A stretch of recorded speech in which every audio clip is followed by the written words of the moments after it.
Hello everyone, thank you for joining my channel. My name is Dolly Divine and I have something that I would like to talk to you about today. Before we go ahead and dive in, I would like to start off by telling you more about the channel and why I'm here. So for the longest time, I have been led to speak out and be a voice to build a community for people that may be needing some support. Maybe life is feeling a little bit like a roller coaster at times. So here on this channel, we will talk about career, relationships, healing your inner child, and obviously the list goes on. So if you have any topics of discussion that you would like to go over, please let me know in the comments below and I'll make sure to touch on those. Today, I would like to briefly talk about periods of isolation and benefits of this period in our life. Even though it may not seem like it, this can be a very rewarding time for us if embraced to its full potential. Had I known the benefits of periods of isolation, I'd honestly have saved myself from a lot of turmoil, lots of inner battles, and like I said, I want to be a support. I know we're only human, and so there's no way of knowing how to deal with something if you have no guidance while it's happening, unless you have a mentor or somebody, right? But that's not always accessible. And so the other way that we're forced to learn about things is through experience. So that's where I come in at. I want to be a support and a motivator for you guys. So briefly, full disclaimer, I do know that the period of isolation is a very challenging time. And so I do want to let you know that I do fully support therapy and counseling. This is not in place of that. This advice today is not in place of your current mental health routine or regimen. Please either add this to it or make sure that you do continue with your current mental health routine. Okay, so that being said, as much as I wish I had some special potion to concoct to kind of take away your pains and your sorrows, your troubles, I do feel that I have some well-earned knowledge that can be utilized and some experiences that I can share with you today that will hopefully be useful to someone out there who is experiencing a similar occurrence, and in this case, isolation season. Let's begin, shall we? To let you know, this will be a two-part video. I do want to go into depth a little bit more about certain things, and so be on the lookout for part 2 if what you are searching for is not in this version of it. All right, first and foremost, I do just want to acknowledge that being in a period of isolation feels like complete punishment for us. It's like all of a sudden the things and people that we once knew are just no longer. There can be many reasons why these things are no longer, but please, please, please, please, please, please trust and believe that God has placed you in this period of isolation for your own good. And He's got you. He is hiding you for a reason, okay? And I know you're like, Dolly, no, we don't like this. This is uncomfortable. I know, friends. And that's why I'm here to tell you today that I am here to help reshape this period in your life. I'm here to help reshape that that perception that you have regarding this lonely period, this lonely journey. Isolation is a gift. It is a golden opportunity.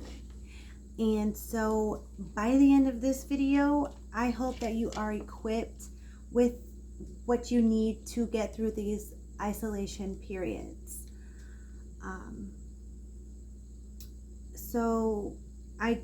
As mentioned, isolation is a time for opportunity because we are being given the time to reset.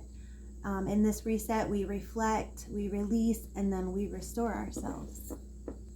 So reflection. In this time,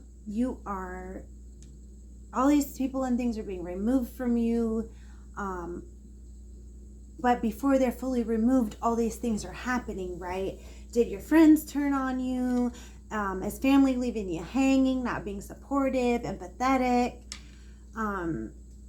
It seems like everything's being, rearranged and disoriented in a sense. Um, you may even have to leave a well-paying job, you know, because the environment is affecting your mental health, stuff like that. That's actually a few examples of things that I experienced right before my period of isolation. And going through this was very painful, very, very, very challenging at times, because I had to leave people behind. I experienced financial struggles as well. But let me tell you, God had me all along. He had me the whole way. And had I known that, I wouldn't even stress at all. I'd have been like, all right, bye job, bye friends, bye family, because I understand it differently now. Um, so that's how I learned about progression and how isolation is beneficial. So leaving those things behind and having to remove myself from certain things was God's way of allowing me to purge what was no longer serving me, no longer serving my better good. And so it was that through this experience, I learned that God has a plan for us. And we pray, He hears our wants and desires. He knows our wants and desires.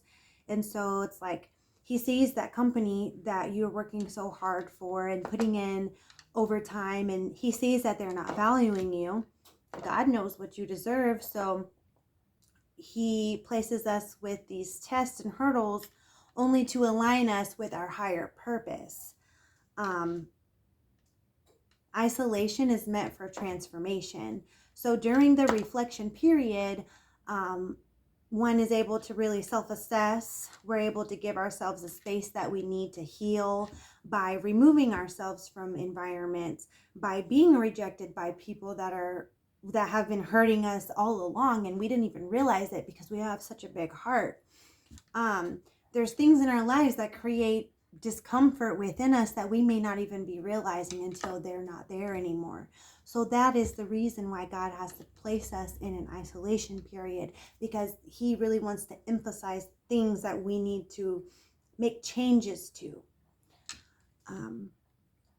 So a lot of times we can come to the conclusion that simple behaviors we have or boundaries that we need to adjust, or that we may be lacking, boundaries and ways that we lead by, are things that we can make tweaks with to help reshape our lives. And so I can give you some examples of some very, very painful events that I went through. Like I said, I like to be there for people and help others. I want to see everybody win. I believe that we all need to encourage and uplift each other, especially in times of adversity.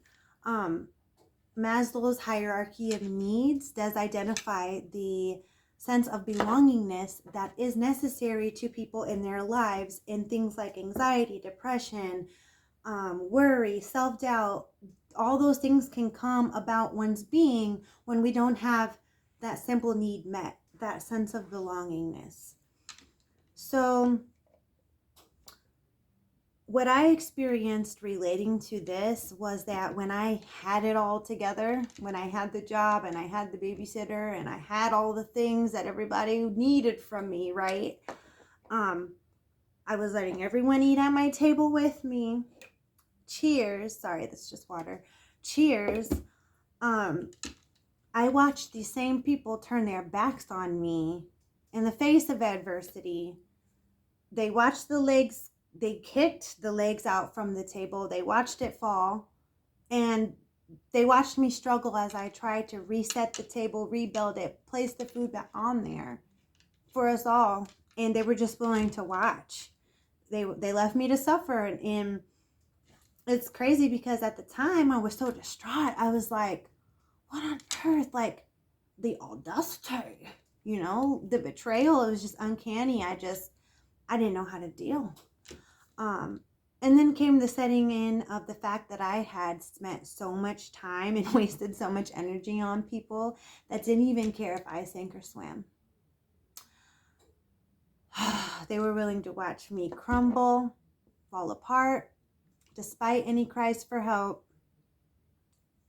So what did I do? I turned to God and I started praying.